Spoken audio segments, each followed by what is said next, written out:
Welcome to the Awakened Goddess Show, your source for inspiration, wisdom, and personal discovery.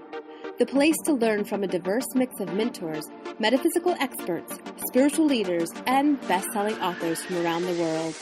I'm Angela Wilkinson, attraction coach and founder of The Goddess Next Door. Join me as I explore the minds of my masterful guests while they share powerful insights and easy-to-use tools you can start using right away. Now, let's tap into the energy of the Awakened Goddess and be enlightened by today's guest. Hey everyone, I'm your host, Angela Wilkinson, and welcome to this episode of the Awakened Goddess Show. What if you did everything your soul told you to do for 1 year? What would your life look like? Where would your soul take you? And what would you be doing? Tracee Sioux lived this experiment, which changed everything about the way she makes decisions in her life. She began to live on purpose. Tracee Sioux, best-selling author, coach, and radio host of The Year of Yes, helps people discover their soul's purpose and develop the guts to say yes. Tracee uses her 15 years of business journalism experience, interviewing thousands of entrepreneurs, her skills as a psychic intuitive, the tools of law of attraction, and spiritual guidance to help people discover what they really want to do and then do it. Today, Tracee shares her story of saying yes to everything her soul told her to do during her year of yes. But before I talk with Tracee, I'm thrilled to invite you to join Spark Society, your virtual home to nurture your spirit and soul. Spark Society is a monthly lifestyle subscription bringing you a gorgeous source of inspiration, thought-provoking information, and entertaining content mixed with a bit of magic to help you create and live a life you love. Each month, you'll get a themed collection of spiritual brilliance and amazing resources to explore different areas of your life and help you thrive. As a society sister, you'll get everything you need delivered to your inbox, full of exclusive content coming to you from myself and your favorite Awakened Goddess Show guests. Each month, we will explore a metaphysical or lifestyle topic in a fresh, fun way, and you'll have the opportunity to connect with other fun, aspiring, spiritual-minded women like you. So come on over to theawakenedgoddess.com, click on the Join Spark Society button, and join us for just $1 for your first 2 weeks of subscription. See you there! Well, welcome, Tracee, to the Awakened Goddess Show. I am so excited to have you join me today and talking about your journey, about the year of yes. So welcome. Thank you so much for having me. I'm so excited to be here. Yeah, so this is going to be super exciting because you basically lived a year of your life in an experiment of saying yes to everything that your soul told you to do. So whatever inspired you to do that? Well, like many people who start a spiritual journey, I was on my knees begging for help, honestly. God, aren't we all? We all have that time, don't we? We do, and that tends to be when we beg for help, the universe comes and helps us, right? So I was divorced. I had been married for 12 years, and the marriage came to an end, and I had been a primary caregiver to my children and had put my career on the back burner. So I was making about $600 a month doing craptastic writing jobs. I was a journalist, which the industry of journalism has just, been in economic decline for a couple of decades. So my pay just kept going down and down and down. Mm-hmm. I was feeding my kids from the food bank at one point, and that was not a great feeling. I was terrified. I was terrified. How am I going to take care of these kids? I had been out of the workforce for 12 years. I had not had like a real full-time job. And it's such a feminist myth that they're waiting for you to come back after you've taken your break. Yeah. Right?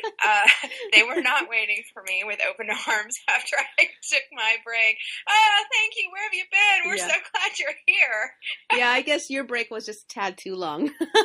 Yeah, that just didn't happen. So I was, in a lot of trouble. But at the same time, I had this really deep, profound peace, deep in my soul. And it was such a relief. And I noticed it one day washing dishes, and I thought, oh, my soul has finally gotten what she wanted, which was a divorce. And I didn't want a divorce. I just didn't want a divorce. But my soul was in constant conflict with my ex-husband.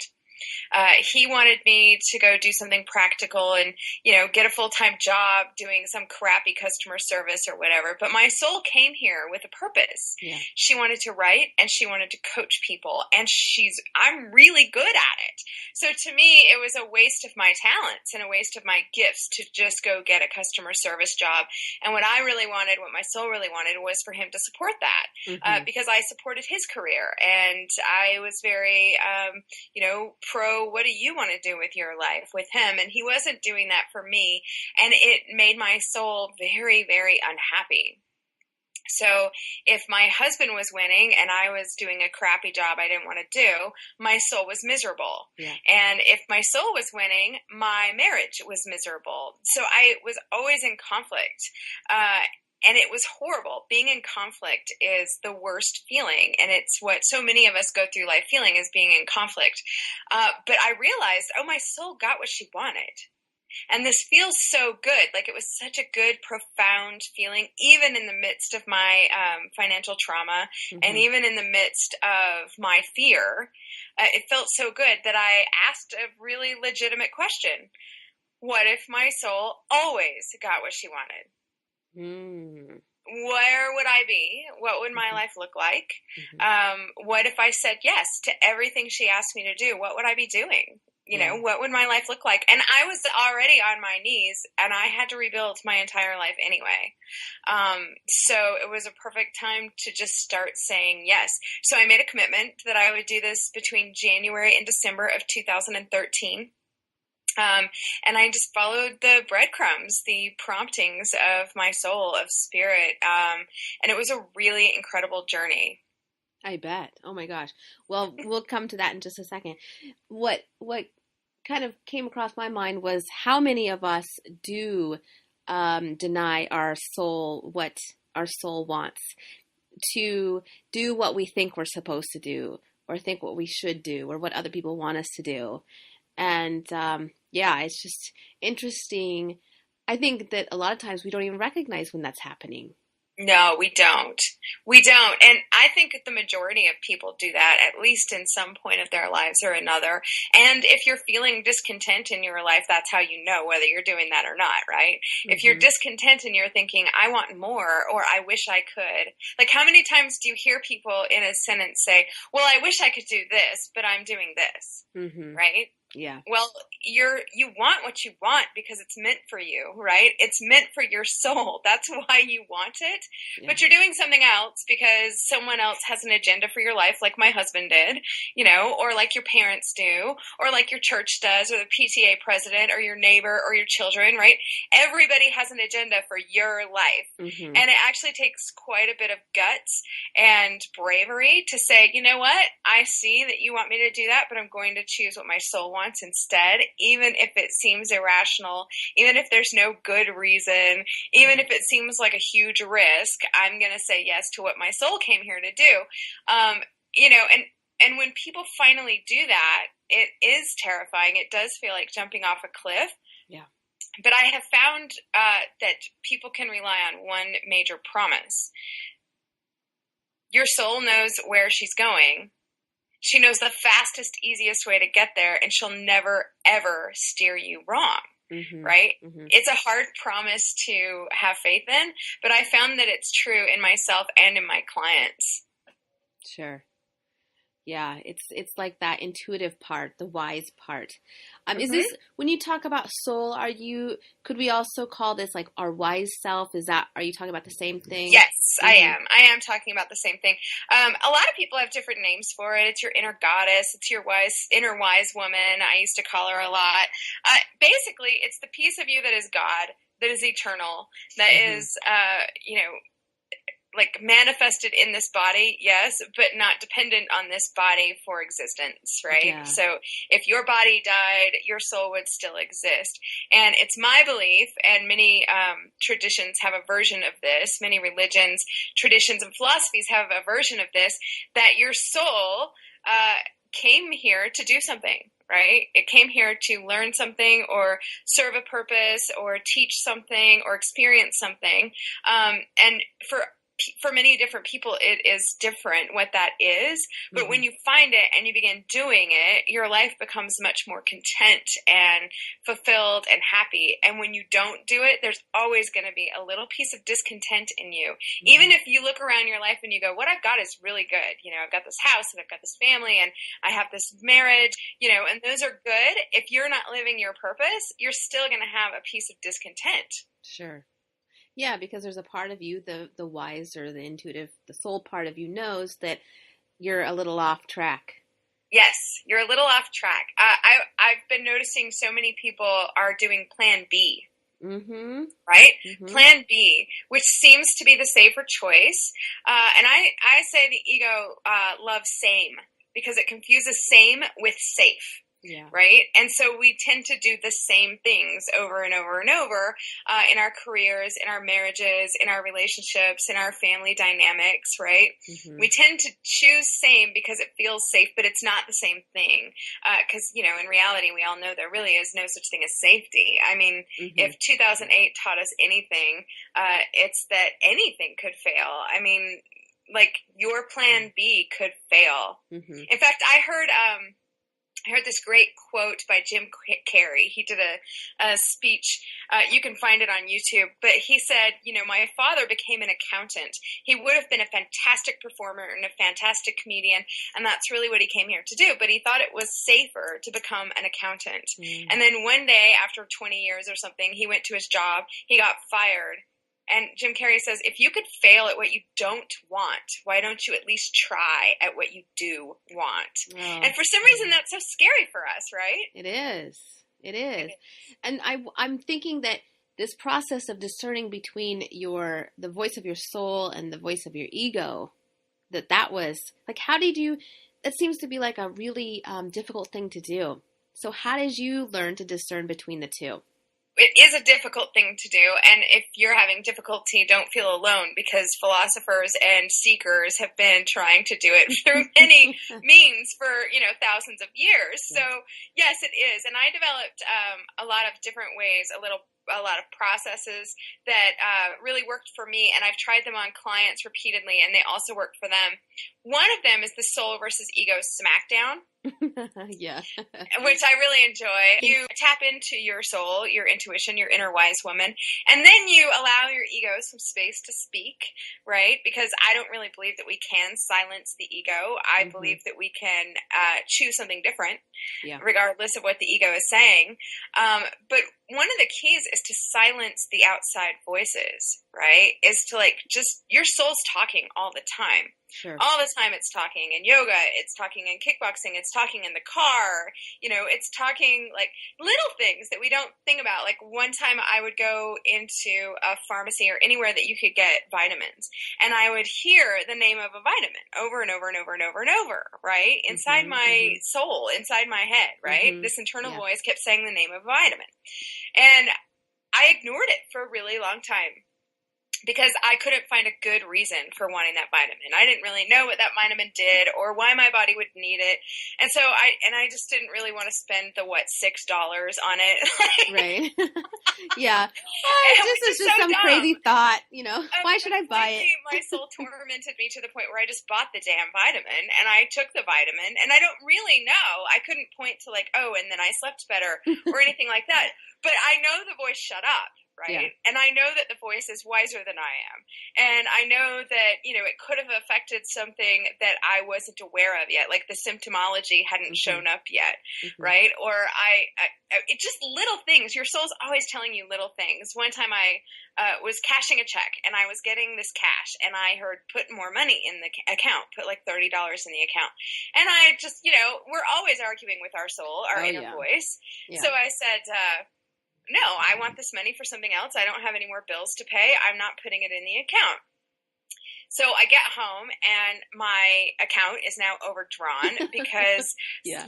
I clicked the wrong button. It went to the wrong bank account accidentally on Living Social or something stupid like that. And I'm like, oh, Yeah.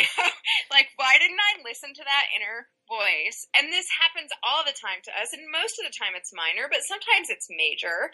Sometimes you marry the wrong person, even though that voice inside you says, you're going to pay a price for this.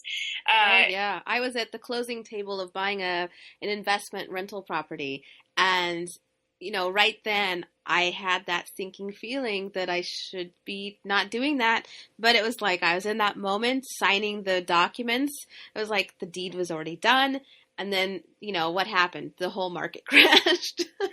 No, I mean, for real, like Yeah. we ignore it because we don't want to be embarrassed, right? You're at the table and you probably don't want to piss off your real estate agent or disappoint them so that they don't get their check and you feel bad. They've invested time and money in this, When you think you're just kind of crazy. All these people's time and you've had this vision, I always get a little frustrated because I'm like, could you speak up a little sooner? Yeah. Like, do you have to wait till I'm at the table? Well, and it probably has been, but it's like, can you turn up the volume a little bit? Well, I do have a request. I believe we're allowed to make requests of our soul, and one of my frequent requests is that my soul speak loudly, clearly, and persistently, so that it cannot mistake the message. Nice. Right? Which is why I hear the same thing over and over and over and over and over until I take action, and then it goes away because I've asked for that. So people should definitely ask for their souls to speak loudly, clearly, and persistently, so that they cannot mistake the message. Which doesn't prevent us necessarily from ignoring the message or choosing something different, but at least you're aware of the message, right? Yeah, and it seems like just getting into a practice of when we have those little things come up or we hear things, to get in the practice of stopping and maybe asking, just asking a question of yourself or that the wise part of you, and then it will probably answer. It does answer when we ask it questions, and sometimes the trick is to ask the right question. Is it like open sesame? Well, I mean, it can be kind of confusing when you start dealing with spirit, because spirit is not manifest, right? It isn't manifest, and it's not dealing with the same concerns that we are. Yeah. I have often said, could you acknowledge maybe that I'm in a body on the earth? Like, I have a time frame and concerns than you do. Yeah. Like, I need food and housing, and maybe those are just as important as learning spiritual lessons. Yeah, exactly. Yes, we need money to exist. We have a time frame. Things do have deadlines. Yeah, exactly. So I can get a little frustrated with the divine and the soul because it can be a little otherworldly. Like I always tell people that if you were doing what your soul wanted you to do, you'd already be doing it, right? You wouldn't be afraid. If you weren't afraid of it, you'd already be doing it. So yes, it is scary, but sometimes I feel like it's a little scarier than it should be. Yeah. Well, so I'm curious, what were some of the scariest things that you were asked to do on this journey to say yes? Well, one of my most terrifying things that year was money. Right. And I know that this affects so many people. After 2008, I feel like it's taken this long for a lot of us to pick up the pieces and get a new vision and figure out what it is we're going to do with our lives. Like, I was a travel writer in 2008, and that totally tanked after a plane crashed into the World Trade Center. Right. Yeah. Like, and it was, so many people lost their careers and their professions. I feel like a lot of those people have sort of been forced into entrepreneurship at this point. And that is really scary because, I guess there is a lot of different guidebooks, but there's almost so many that you don't really understand how to do it. And a lot of people that I know are actually inventing professions, right, for themselves.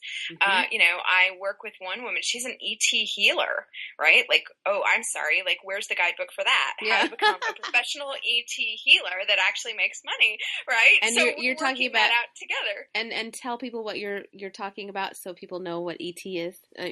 Extraterrestrial. Yeah. Yes, that's what I mean. Extraterrestrial.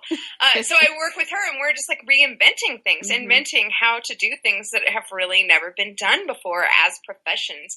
So that's basically what my soul asked me to do that year, is build a business around my gifts and skills and talents. My gifts as an intuitive, my gifts as a business journalist, and having interviewed hundreds of entrepreneurs about what they did right, what they did wrong, how it's working for them, and sort of combine the, you know, marketing background and the writing background and the business background with the spiritual intuitive piece to build a coaching practice, and to, you know, use those skills as a writer and a communicator to really bring light into the world.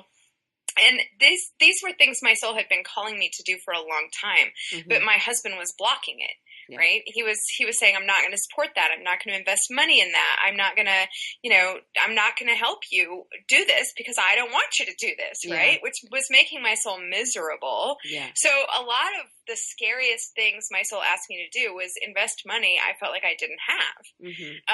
So one of the things I really knew I needed a business model, and I didn't really have a business model. And I was selling a lot of piecework writing, and I wasn't making any money, but it was taking up all my time, and I knew there was a smarter way to do it. So I ended up on this call, and this coach was telling me that she could give me this business model in 10 weeks, and it wasn't a very big investment. It was $1,500. The down payment was $350, and I had $360 in my checking account. Didn't really know how I was going to feed my kids or put gas in the car. Yeah. And my soul kept saying, you got to take this class. You got to take this class. If you don't take this class, you're going to get stuck here, and we cannot get stuck here. Yeah. Right? I was feeding my kids from the food bank. It's a real crappy place to get stuck. So my soul was very insistent, and I thought, you know, this is kind of an irresponsible thing to do. I'm responsible for 2 children. I'm trying to support a family. I don't know where the money's going to come from. But I figured it was also a calculated risk. You know, she's going to teach me the formula that's going to help me make money. So hopefully it's an investment that pays off quickly. And I made that investment. I put the $350 down. I had $10 left to my name. And I really dedicated myself to learning that class. I did all the right things. I took all the right steps. And within 2 weeks of starting that class, I made $6,000. Nice. Right? So my soul knew, like, I didn't know how I was going to pay that class off even. Right? Like, how am I even going to pay the class off? I don't know. But my soul knew where she was going, and she knew that that was going to manifest for me. So a lot of times you're just operating blind. You're just saying yes to the very next thing. You don't see where it's going, right? Yeah. You can say you have a vision all you want, but you can't really see where that next dollar is coming from, or you can't really see who your next client is. Like, you could have the bigger vision. Oh, in 5 years, I can see my business looks like this, you know, and you could do visualizations or whatever, but it's much harder to go. And then I went to this networking meeting, and that's when I met so-and-so, and that was the big turning point, right? The details. And we get stuck on the details because it's pretty scary not to know where your next client is coming from. Right. And it seems like when we try to make things happen, then that's when we get stuck, versus following that inner guidance and then going, you know, whatever it says to do it right then and there. Yeah, no, it's true. When I try to force things, I'll take myself for an example. This year, I published a book, The Year of Yes. And it's a very exposing, revealing, personal diary of the year of yes, the year that I said yes. I mean, it's very exposing. It's very really revealing. I held nothing back about myself or my private thoughts or my private life. It's probably more revealing than 99% of the world will ever experience, right? I mean, it's like, it just was really terrifying, right? I mean, it was very terrifying, and it took a whole bunch of spiritual energy for me to process not the content of the book. Essentially, I healed 40 years of psychic energy that year. Sure. And then I wrote about it. So every edit, I processed that again, you know, like 4, 5, 6 times. I processed it again, and then I released it out into the world. And it was kind of a spiritual shock. Yeah. Like it was a spiritual shock, like this massive release, right? Just this huge purge of all my crap. All my psychic pain, all my, you know, garbage, all my like regrets and things that I've done that I had to process in order to figure out how did I get here and where am I going, right? And here's what I should have done, and my soul kept telling me to do. I should have just laid down. I should have been like, and now I'm going to lie down for the winter and just process the fact that I've done this and you can't take it back, and it's going to affect all of my future relationships, my current relationships, my profession, my career, right? I mean, it was that big for me. Like, I should have just laid down and gone to sleep and hibernated like a bear. Yeah. But instead, I was like, I'm going to take my business to the next level and confront my fear of public speaking and take on a radio show and start doing video classes and start a mastermind, right?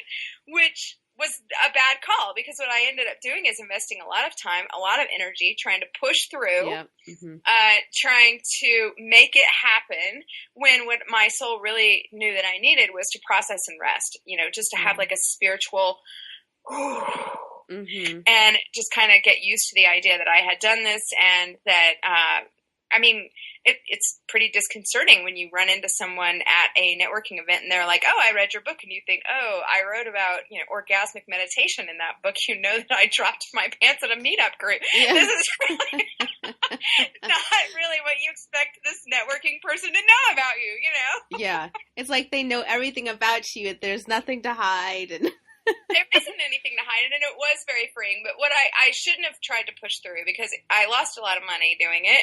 I lost a lot of energy and time. I actually got leaky gut syndrome and had a lot of physical problems because I did push through instead of taking the time that I needed. So that's an example of what happens if you don't listen. I mean, it may be an extreme example, but I think it happens more often than we think, especially with health stuff, you know? We're like getting that little thing. We're getting that little thing, and we push through instead of resting. You know, and it's hard. Like when your soul's telling you to rest, it's hard because we have a doer culture. Yes, we do. We have a doer culture, and it's all productivity addiction. And, you know, I'm valuable if I'm busy.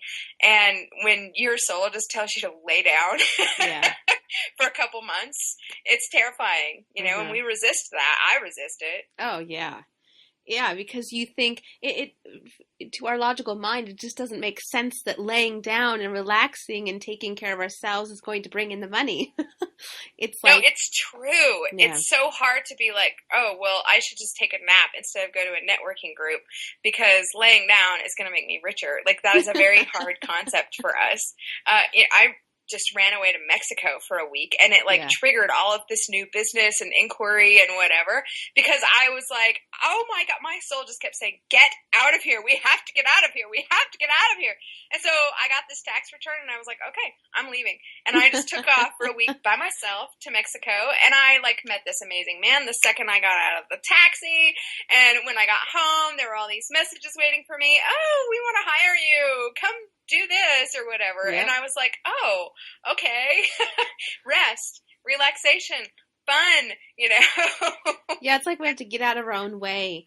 Like, we do. Because it's like we block that energy from, you know, that, at least for me, I know that receiving, allowing things to come back in, I can do all this stuff, but then, I have this thing about keeping the stuff from coming back in, so...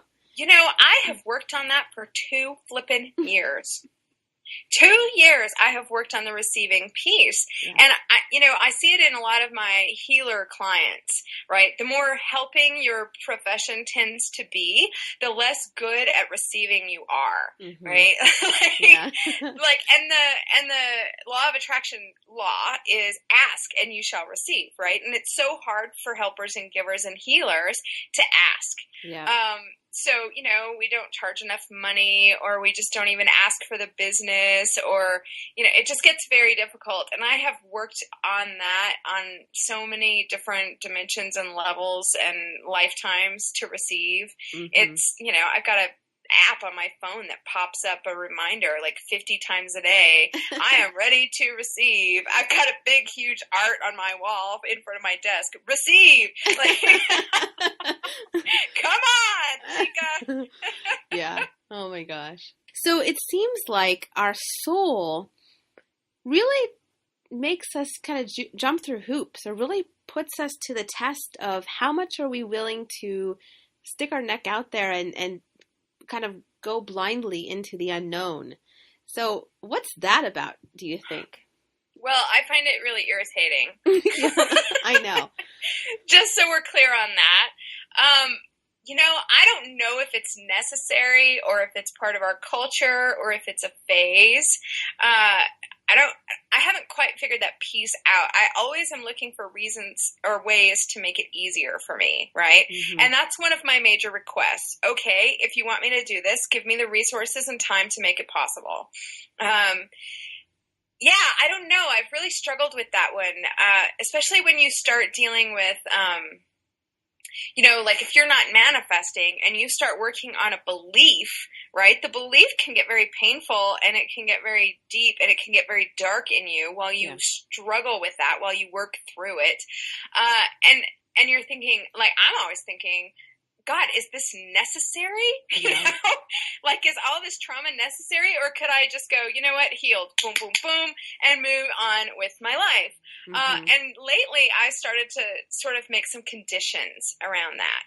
I've been experimenting with conditions and saying, you know what, I know that you can heal this instantly. So if this needs healing, I need it to happen instantly, because I need to move forward and live in my present life, right? Like, I don't want to live in my past lives, and I don't want to live in my childhood belief system, and I don't want to live in the future. I want to live right now, Tracee Sioux's life, only Tracee Sioux's life, and not some, past life 200 years ago where I was burned at the stake as a witch. Like, that's not my present condition, and right. I'd like to only deal with my present condition. So that's my spiritual experiment right now, is to sort of make some rules for the universe, and set some boundaries for the soul and what she's allowed to do, because I have spent the last 3 years just doing a deep psychic plunge until I'm so exhausted that I just can't do it anymore. Yeah. And then I'm just like, here's the foot. I'm putting it down. Here's the line in the sand, right? Like, I'm not doing this anymore because it's just too much. And also, is it even necessary, right? Is it necessary? I don't know. What's your thoughts on that? I don't know. It's like with the quantum field, we should be able to just like plug in, do a little, work a little magic, shift things around, and then pop back out and be back in our present. Yeah. Well, don't you think we can? I think we can. I think we just haven't, we don't believe that we can, and we haven't really figured out how to do it. Yeah, it's interesting because I do work with some healers who are getting more instant, and they're starting to teach me how to get more instant, and I'm starting to experiment with it. And maybe it's like the 10,000 hours rule. Oh, I've been there, done that. No, I mean, maybe it's the 10,000 hours rule of practicing that skill. I know. I feel like I've been there and done that. Oh, 10,000 hours? Yeah, well, yeah. I mean, I've definitely been diving deep for 10,000 hours. Yeah. But I haven't been laying down the law for 10,000 hours. That's true. Yeah. I haven't been saying, nope, not doing it. You could take care of that on the other side, or you could do it in my sleep, or I could do a body scan and just eliminate it. I mean, I think I don't know. What do you think about spiritual evolution? Like, do you think we're in a peak spiritual evolution and we're developing new skills that maybe we didn't have before? Oh, yeah. I mean, we're in our bodies, right? And with our bodies, we have the ego and the mind, and we try to control things. And so it's shedding all of that to really tap into who we really are. And I think that, we're just evolving to kind of catch up with that. Yeah. But we're just going at a very slow pace. It's Well, I actually have asked my soul to slow down because my body can't keep up with it. Like my soul will take this huge surge forward, but my body just cannot, like the cells, the DNA, the matter of my body just cannot keep up with that pace. And it starts to wreak havoc. You know, my immune system starts to get messed up. My stomach, gastrointestinal processing stops being able to absorb everything in my life. And so I actually have had, like, lately I've been like, you know, just you need to go slow enough to respect and honor the physical body I'm in. Yeah. Because I think our cells change as we spiritually progress. And if your body's not keeping up, I mean, it can be a problem. At least it has been for me. Have you experienced that? Oh yeah, definitely. I just had double carpal tunnel surgery and then teeth problems. Yeah. I mean, all sorts of stuff. I have the teeth problems too. What do you think that's about? Well, I don't know. I was doing a lot of clenching and grinding at night, and I know a lot of people have that. And I think it's just that, you know, working too much, that stress that we're holding in our bodies, it's just coming out. It has to be released somehow. Yeah, maybe we're biting off more than we can chew. I like it. Well, as of today, this is changing for me. Okay.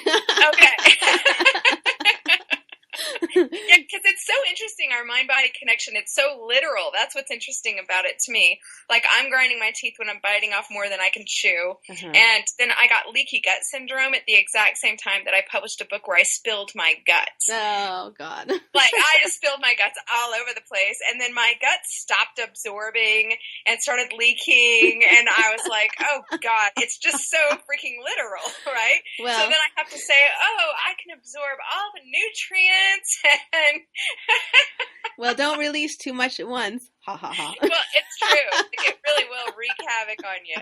You gotta take that stuff a little slower. I don't know. Yeah. Oh my gosh. So, what was the biggest thing you learned about saying yes over this last year? The biggest thing I learned is that my soul really does know where she's going. She really does, and that can be really disconcerting and terrifying when you can only see like one step in, or maybe you can't even see that one step in front of your face, and that can be really traumatic even. But here's what I know: when in January, it was scarier than it was in December. Sure. Right. Yep.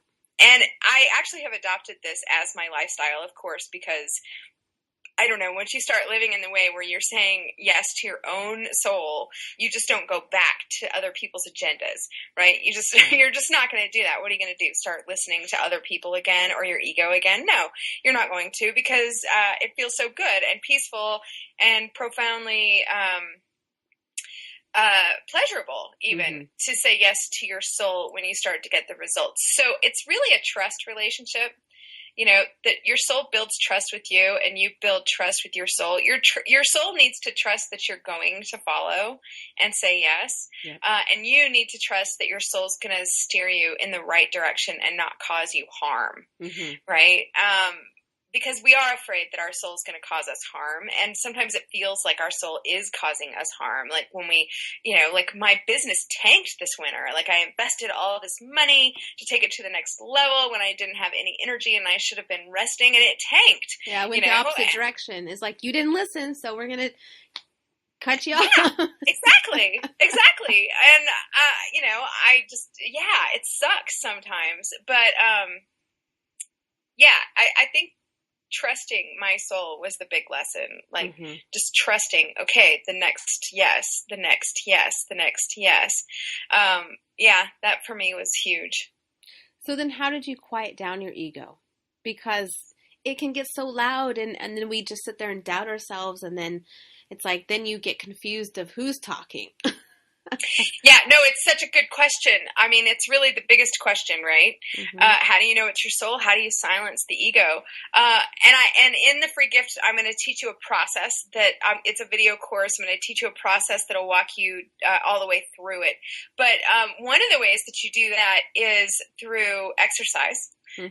that may sound odd to some people, but my soul is so talkative to me when I'm kickboxing because I cannot be afraid while kicking the crap out of a bag. Yeah. Right? I feel very powerful. I feel very strong. I feel very confident when I'm kickboxing. And the ego is mostly about fear. Okay. So I'm not afraid. And so the ego is pretty quiet when I'm kickboxing. And the soul has all the, like, if we just silence the outside voices, our souls are so chatty, right? They're so chatty. Other clues that you can look for, your soul is very loving. Your soul is very gentle. Your soul is very kind, right? Your soul thinks that you're just the most amazing being ever on the planet Earth, right? Your soul chose your body and loves being in it. Your soul chose your life and your relationships and loves being in them, right? Your soul is just kind, sweet, loving, gentle, soft. Yeah.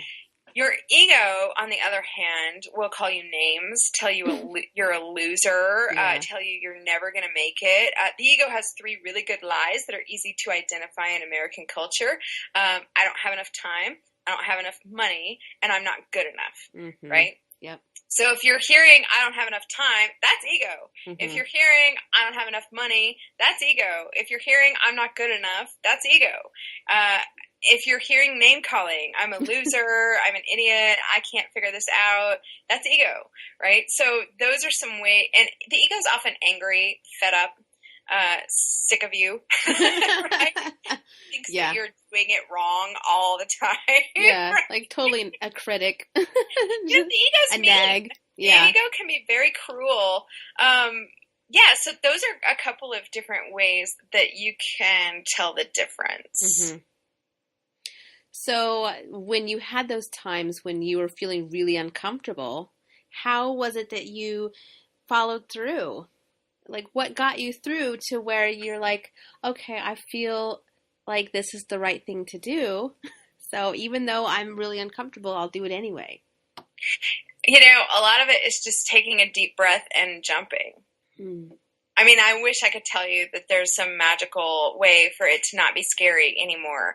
But one of the things I learned is that, people always say, you can choose love or you can choose fear. I think that's bullshit. I really do. I don't think you can choose love or you can choose fear. I think that you can look at fear and you can say, okay, but I'm going to do it anyway. I think that's really the choice you have to make. Because if you spend your whole life trying not to feel fear, you're going to feel like a constant failure, right? Because you can't not feel fear.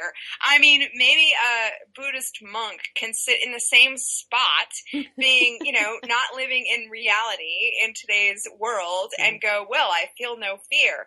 Okay, that's because you haven't moved. You're under a tree for 40 days. Like, what do you have to be afraid of, right? You're not taking any risks. Yeah.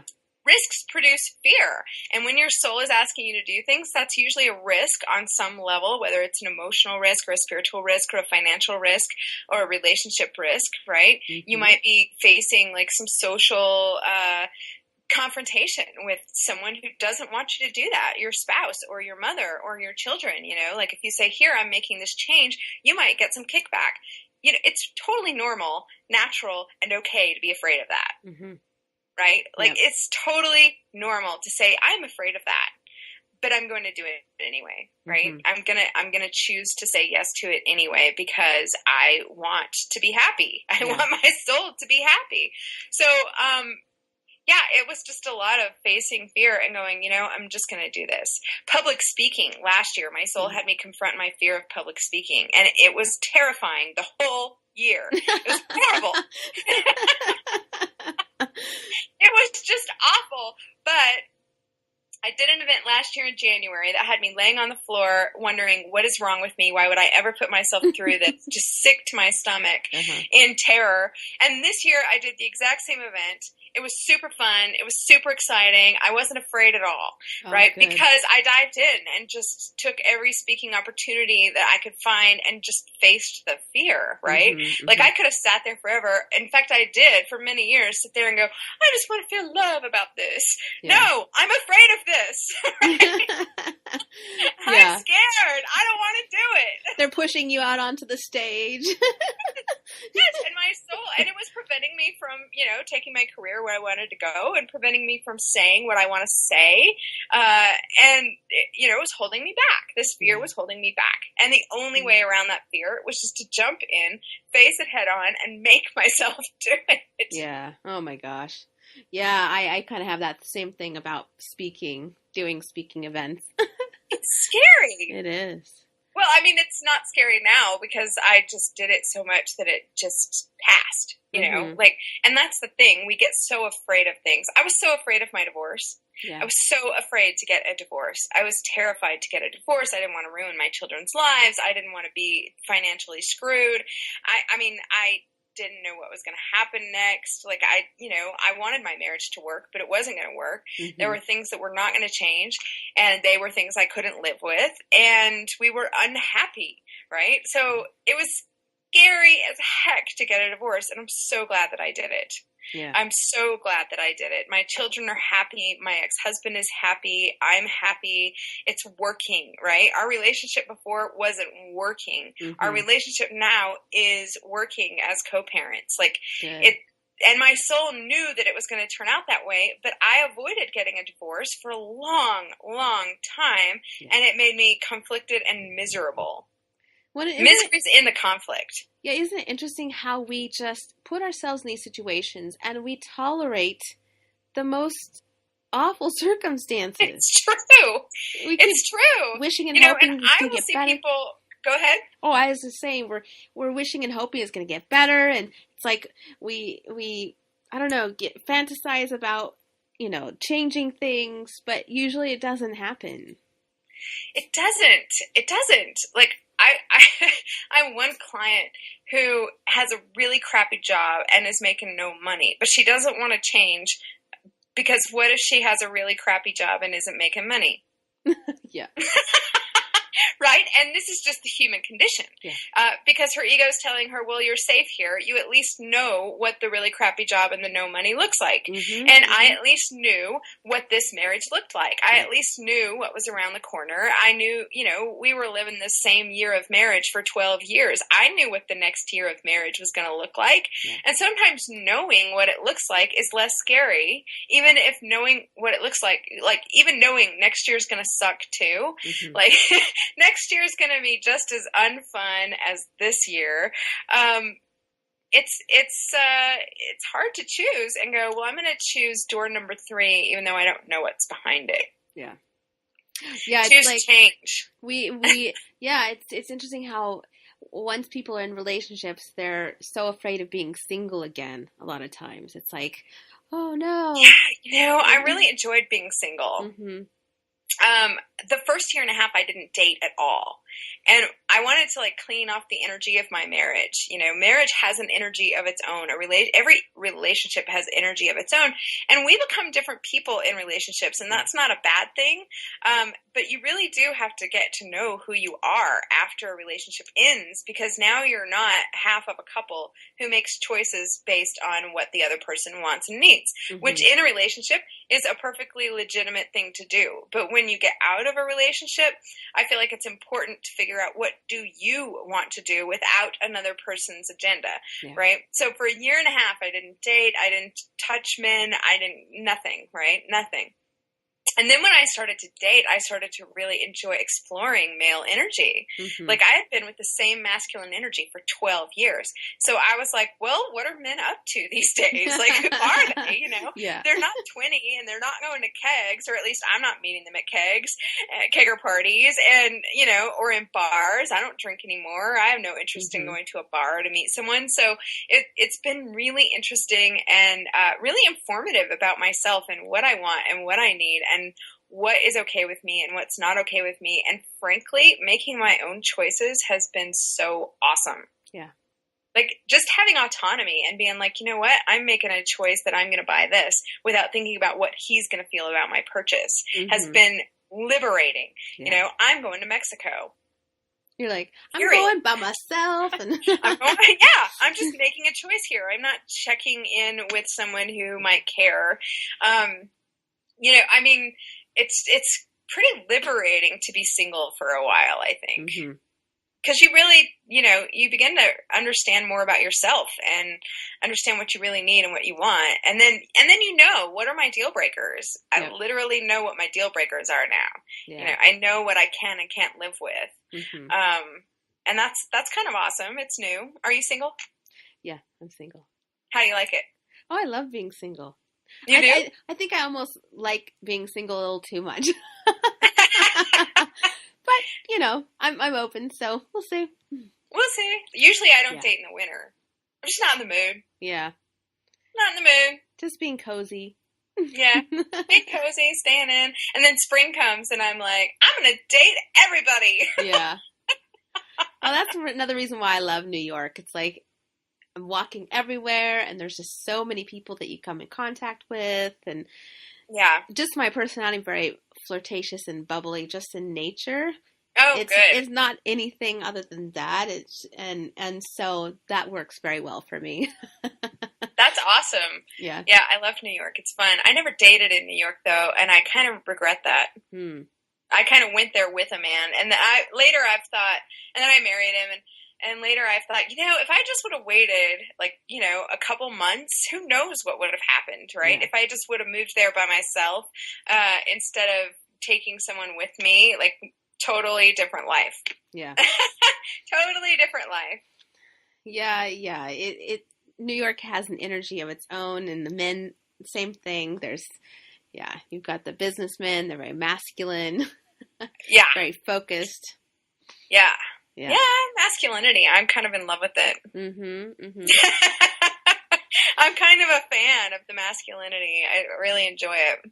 Well, I think the more in touch with our soul, at least for us women, more in touch we get with our soul, that inner goddess, right? It's more of that feminine energy. And so that's why we like the strong dynamic of the masculine. It really is. The more I get in touch with my femininity and my softness and get expressive with that, the more masculine men I'm attracting. Mm-hmm. And the more I enjoy masculinity and the more I expect it. I've gotten to the point now where I'm like, I'm not dating you if you can't show up as a masculine, conscious man. And the soul is feminine and the spirit or consciousness is masculine. Mm-hmm. To have a real soulful relationship with ourselves can be a very sexual, sensual experience. During my year of yes, my soul really started to explore sexuality, spiritual sexuality, healed a lot of sexual trauma from when I was younger through sexual practice. And it was one of the in a year of a lot of really hard things, that was like a bright spot. That was like I bet. This is just for pleasure, okay? Yeah. This is just for fun. This is just for pleasure. This is just for me. This just feels good. It's a real fun place to explore. And in fact, sex is my favorite healing practice. It's my favorite spiritual growth practice at this point. It's just so easy and feels good. And so many spiritual practices don't, they don't really feel good and they're kind of hard. And now I'm more like, let's just make love, exchange energy, open our chakras. Yeah. Well, and as a woman, for me, it's so easy to surrender in that moment. I love it. And it's the only time I do. Yeah, exactly. I mean, it's so hard for me. You're a business owner. You're not going to be stuck in your feminine all day while you're doing business, you know? But sex, it's like, you just take over. I'll just do whatever you want, baby. Yeah, so if there are any men listening, they know exactly what they need to do. Yes, take over. Okay, so if people are wanting to, say, for example, their soul is calling them to do something. Like, for example, my soul is calling me back to New York, right? Good. But my ego starts coming in and then I hear there's not enough money, yada, yada. So what are some ways to kind of, for those of us who are wanting to move more in the direction of following our soul, how do we do that? Well, what's stopping you from moving to New York? Oh, I said the money. The money? Okay, yeah. Well, how much money do you think you need to move to New York? Oh, goodness. I don't know.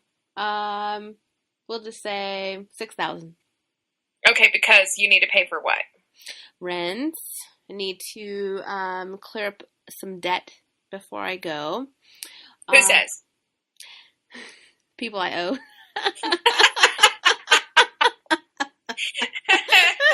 I mean, of course you have to pay your debt, but why do you have to pay it before you move to New York? Yeah. So, one thing you could try is to put your ego to work. Right? So you can say, okay, ego, there's some money issues. I know that you are smart enough to figure those out. Right? Get a spreadsheet. Look at some rates for apartments. How much can you get rid of your apartment for? List your apartment, or I don't know if you own or if you're renting. But what would it really cost? How could you make some quick money? What could you sell? Mm-hmm. You know, when I was single, when I was married a couple of times, I've done this like 5 times in my life. Sold everything I owned, got in the car, and moved. Yeah. Right? I just, sold everything I owned to get the cash I needed to put a down payment and, get into an apartment. I mean, you own your own business, right? You own your own business, and it's online. It's completely virtual, so that's not a problem. So that's not a problem. Yep. You can get a roommate when you get there that will lower the cost for you. If you don't have to haul stuff across the country in a U-Haul, it gets real cheap to, get in your car and just pay for gas. And then you get there and you live with a roommate for a while if you need to like cover the expenses there. And then it's amazing how quickly your house will fill up with stuff after you've gotten rid of everything you owned. It never ceases to amaze me. I'm like, okay, within a month, I have a house full of new stuff. And it was cheaper than renting a U-Haul. Yeah, isn't that true? I learned. When I left New York, I did that because I couldn't afford the U-Haul. I was like, I'm not spending $4,000 to move $1,000 worth of crappy furniture from IKEA. Yeah, I know. I learned that. You would think I would have learned it the second time because I drove across country to move to New Jersey, following my soul, right? One of the best things I ever did. And then I rented like some of those pod things and had them shipped over. And so that my whole moving, that was like $4,000 or $5,000. And then coming back, you'd think I would have sold everything, but I sold like half, and then I shipped back through FedEx the rest of my stuff. And I swear, I've learned. I mean, really, like, what do you need? A bed and a couch? Like, is your bed and couch worth what it takes to ship it across the country? Probably not. Whenever I've done this, I just go to the thrift store and I find a better couch and a better bed. I'm like, oh, this is, even better. I like this a lot more. And I've done it numerous times in my life. I would do it again. I mean, like, if you want to move, just pick up your shit and move. Yeah. Yeah, it's funny, though, how the ego gets in there, and when you have these other external voices, like you say, other people telling you their agenda, then it gets, like, really cloudy. It does get cloudy, and, I mean, honestly, I'm not going to minimize that it's scary, and I'm not going to minimize that there's risk involved, and that's why it's scary, but I am going to tell you that if your soul wants to go back to New York, there's a kick-ass apartment waiting for you, there's a shit ton of clients, and there's a hot man waiting for you.